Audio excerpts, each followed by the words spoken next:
Hello and welcome to Gamers Table, a podcast discussion of tabletop role-playing games, war games, movies, books, and various other game-related topics. Be warned, this show contains some explicit material that may not be suitable for all audiences.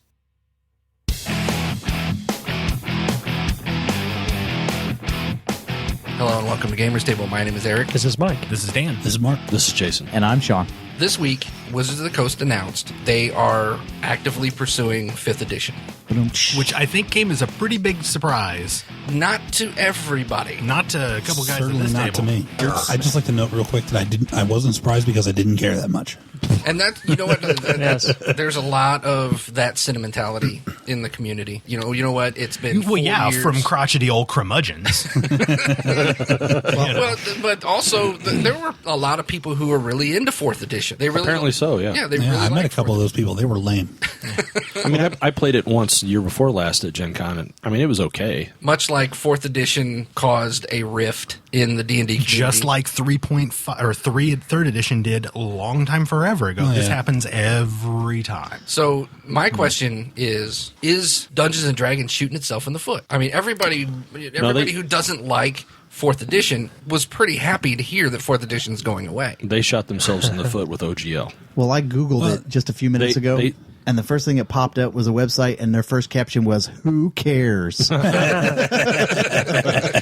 Well, now, it's interesting that you say that because, and this is why I wanted to do the topic, is gaming becoming mainstream. Mm-hmm. This was covered by Forbes and the New York Yeah, Times. New York Yeah. Times did a thing on Yeah. it. Okay, Yeah. and a ton of other big media outlets. It's a Well, big deal. You think about it. Yes. You think about it. What's D&D's demographic at this point? It's, Well, I don't think they really Hipsters. have one No. right now. No, well, That's what I they're know. trying to... 4th edition alienated a lot of their demographic because their demographic are 30-something people. They're not attracting that many younger people anymore. Right. 4th edition was an attempt to capture some of the Worlds of Warcraft crowd. Yeah, If the anybody failure who's of played the 4th failure of edition knows Gleemax, that really hurt it because it kind of started out on a bad note. Right. One of their big pushes, fell flat on its face. So, Stupid name. But there is something good did come out of 4th edition, And that is? and that is Pathfinder. Pathfinder. I don't think Pathfinder came out of 4th edition. I think, No, I'm saying if it wasn't for 4th edition, Pathfinder wouldn't be as successful exactly as this. because a lot of people who were disenfranchised by 4th edition went over to Pathfinder, and there's a lot of people saying, "I'm just going to stick with Pathfinder. I'm not going to do 5th edition." Yeah. Well, So- that gets to my problem. This is okay. It's not a problem. It's just an observation of the community. This is what people do. This is my thing, and I'm making it mine. And how dare you change it? Okay, Right. so I'm taking my toys and I'm leaving, and I'm going to go play Pathfinder. Or screw all that. I'm just going to stick with 3.5, which pretty much everybody's in agreement is broken and terrible system, but we stick with it anyway. So now you've got Wizards of the Coast actively saying, we screwed up. Right. An edition and a half, we have totally screwed up. We're going to let the community help us with this if they stick to it. But haven't they said that before, though? Not to like this this. extent. If they're What actively you're talking about, Dan, for people who don't know is what the we're talking active about. playtest. Yes, they're going to do an active playtest where they are inviting the community to actively participate in playtesting the game itself. Yes. And giving feedback and adjusting how they release it and how they produce it based upon these things. So, okay, you take all of this, okay, and then if you like 4th edition, you can be part of making 4th edition whatever 5th edition is. If you don't like 4th edition, you can voice your problems and make it better, but all you see is this awful negativity, Yeah, or anytime people say, I reserve judgment, what they're really saying is, I'm going to wait to complain until it's actually out, because they have made a judgment. Yeah. You know. They just don't want to look like an asshole. I mean, yeah, It's interesting. forced- People not wanting to look like an asshole on the internet. Usually they don't care that much. Well, it's because I'm above all that right now. Yes, I'm too intellectual. I'm reserving my judgment until all the facts are in. I'm gonna try and rein us in here a little bit because No, Mike, this is what this is about. Mike has been poised on his mic for the last 5 minutes with his mouth open, with a whole page of notes, and he wants to say something. Mike, action. Rebus. No, I was just enjoying you guys talking. Oh, Yeah, yeah. see, you interrupted us. Mike was patiently I've waiting his read turn. quite a bit of stuff on this stuff already. I'm just enjoying seeing if what I read matches up with your talking. Well, see, to me, I care less about what 5th edition is or becomes and more about how it gets there. Have they named it yet? It'll probably be 5e. 5 That'd be years. my guess. I'm sure. No, You don't think? I don't think so. They're just gonna go back That's to part of my. calling it- That's part of my fact Ooh, sheet. I want Mike to go on record so Mike's got a we fact can sheet. see if Mike knows. This is the All fact right. sheet. Yeah, if you go to Ian World, the main source for D&D news online, I guess. Now, do you think? I want to preface this. Do you think this is from people because they're already No, these are all play testing? I'm saying these are facts. These are quotes from Actual- the head designers. Oh, okay. That's Mike Merles is one. Mike Merles Greenwood is in isn't- charge of it, and Monty Cook is in Monty Cook. Monty charge Cook, of the that's the one I was design. As to the name of 5th edition, I highly doubt it because what they're calling it right now is the Forgotten Ravenhawk. Yes, no. yes. The next iteration or D&D Next is the two main things they keep throwing out. But the what Merles has said in quotes is the actual name for this edition will come out through playtesting, whatever that means. So they're In going that to do case- essentially they're going to do a listener vote. Yeah, let's Vote something off the island. let's Can push I- right now. Oh, Yes. right now, Gamers Table listeners, Forgotten Ravenhawk. I'm on board with this totally. So, If not that, it's got to be like the first world source book. Right? so I'm kind of thinking Dark, forgotten Ravenhawk. Jammer. I would be Forgotten Ravenhawk Jammer. That sounds Dark. like You can't be dark. Right. Dark, yeah. I would think they would stick to Dungeons and Dragons. That if Yeah, by no. attaching any number to it, you're instantly Setting it turning apart. off people. Exactly. Well, there is your Exactly. money. Okay, I think we can all accept the fact right now there will be an edition after the edition that comes out next. Oh, yeah. The numbering scheme. Well, I mean, I'll be curious to see what comes out of it if it is a truly community driven. What other facts do you have, Miguel? I'd like to know. The goals of the next D&D. They want to create a rule set that enables players of all types of D&D to get together and take the best parts of every edition. What I kind of took away because I read that bullet point too. I was thinking, are they going to try to make D&D a generic system? That's definitely what it sounds like. Yeah. So make it so if you like first edition Thaco or however you pronounce it, you can mix Thaco with healing surges. That's Apparently, abomination. They say, Mike Merle says they want to make a modular, flexible system that's easily customizable to individual DM's preferences. He likens it to players make their characters, DMs make their rules. Okay. It all sounds really good. So Can you pull it off? what will we be buying then? If we're making up our own What rules. it would be is you would have a DM's guide or a player's handbook full of sections that you take it or leave it. You choose to add this part to your game. You choose to omit this part. So to it'll your be game. one gigantic optional rules Well, I'm sure there would have to be some Apparently. sort of like a skeleton to it. So, You that know. you just add the flesh to. yeah, he Where's Steve says, Jackson when I need him?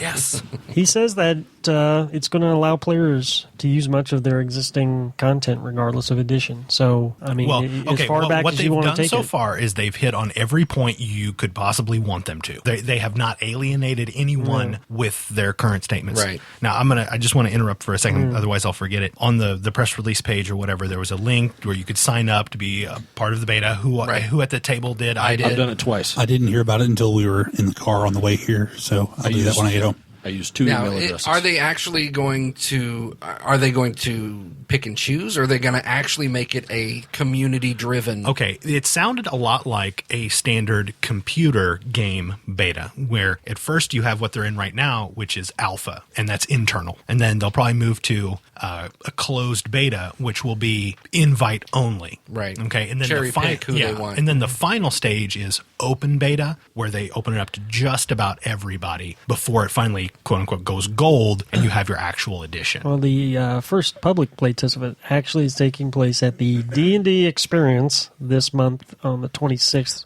This is another point that I really liked because piggybacking off of that, this year is the D&D Experience, this thing. Right. Then the following year, they're moving it back to Gen Con. Right. Wizards Yes. is acknowledging that Gen Con, I think, Is their focus. is their bread and butter, and they got away from that. Yes. They think They that definitely might be did, where yeah. it'll be released. And that's, I think, in no small part why Pathfinder and Paizo have been so successful is they fostered They their community. embraced Gen rather Con. than trying to do their own PaizoCon, which Right. is basically what Wizards did. You know, now they're coming back. Well, I think anytime you have competition, I think that's healthy for everybody. Yeah. And I really think that Pathfinder has probably lit a fire under these guys. Well, and they've realized. They understand because Pathfinder is a very community-oriented, if not content-driven. Yeah. It's a very community-oriented game, and D&D doesn't have that. Right. I mean, you can go as sure- far back as the Sleeve-On era. The sleeve-on. I didn't realize sleeve-on was an era, but Yes, okay. that's what I'm branding it. Do our listeners know about sleeve on? Yeah, I think we've mentioned it talked about before. it, yeah. I think that in a business sense, they lost a lot of business with 4th edition and the breakup between Pathfinder and Dungeons and Dragons. And I'm sure that board of directors were pointed out. See all that money that Paizo's making? We could have made that. Doing basically the exact same thing, honestly. But it sometimes it's hard when you have a well entrenched leadership or whatever. It's hard to make them understand that things need to work differently, and that's exactly what happened. Pathfinder hit them over the head with this is the way it should be, and it woke them up. Time will tell whether or not it's going to be successful. Yeah, I mean, these are all really big words. I wish Deuce was here. Why? It'd just be interesting to get Deuce's perspective. He would have some words, yeah. Mike, what he's disenfranchised by Pathfinder, so who knows what he would think. Well, I thought he loved Pathfinder. No, he does not. It's a love-hate relationship. It's love-hate. He'd rather play Pathfinder than 4th edition, but he does not like 4th edition, he doesn't like Pathfinder because it's essentially 3.5, and 3.5 is broken. Mike, what else you got? Well, okay. One last thing I guess I could mention is Forgotten Realms is going to be their first offering. It's going to be Are fully you supported. smelling a DC-esque retcon, like Crisis on Infinite No, actually. Earth D&D 52 countdown kind of thing going on? No, actually, the designers have been quoted as saying they plan to support all phases of the Realms history, not just the last one in 4th edition. So I'm sure it was probably Cannon Fire that I read or somewhere where it said that with them switching to a 5th edition, Greyhawk actually fared very well. Maybe you told me that, Mike. maybe. I think that was a comment on Mike's site, actually. Yeah. Yes. I've seen others say that. How's that exactly? They tore the hell out of the Realms when they started 4th edition. The history, the map is Try and pigeonhole hardly everything into recognizable, the 4th yeah. edition. Because they still use a lot of Greyhawk deities in the book. Well, they convert things here and there, but they never actually used the setting itself. So Greyhawk came out unscathed. for the most part. Essentially, yeah. Well, I mean, They ripped off a bunch of adventures from it. That's about it. Can you really say ripped off? Let's be completely honest. They because they adapted. own it. They adapted. You can't rip off things that you own. it's just a turn of phrase, Dan. No, it's a turn of phrase by Greyhawkers. Greyhawk, That's what I'm saying. Greyhawk rips off stuff all the time. Count me among them. Like sir. Isle of Dread. But What was that? Isle of Dread was Originally, Mystara.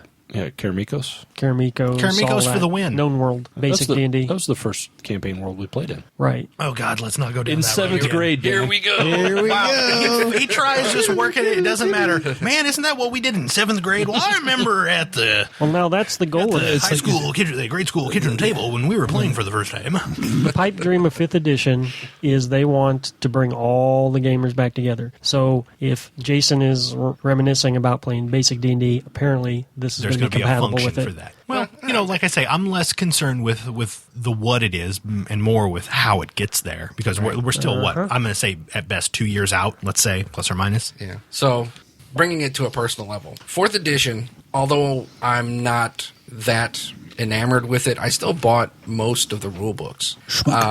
And now I'm considering, am I going to sell it all?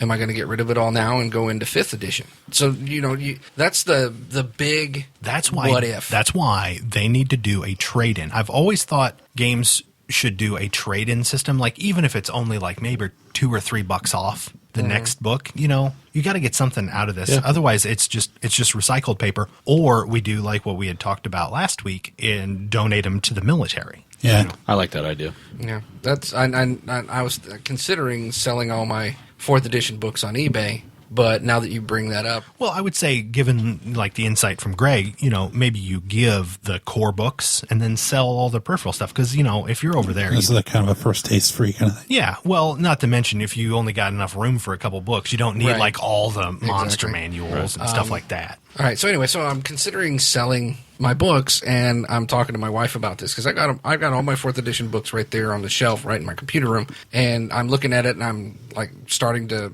actively pull them off the shelf to start maybe taking pictures of them for eBay. And my wife's like, why are you doing this? And I said, because they just announced 5th edition. And she said, well, why are you doing this now? And I thought about it for a second. I'm like, yeah, I probably don't need to do this now, but the chances of us playing 4th edition before 5th edition comes out, pretty slim. So now then it's like, I'm not going to get much of a return on my investment. Not that buying a book is an investment.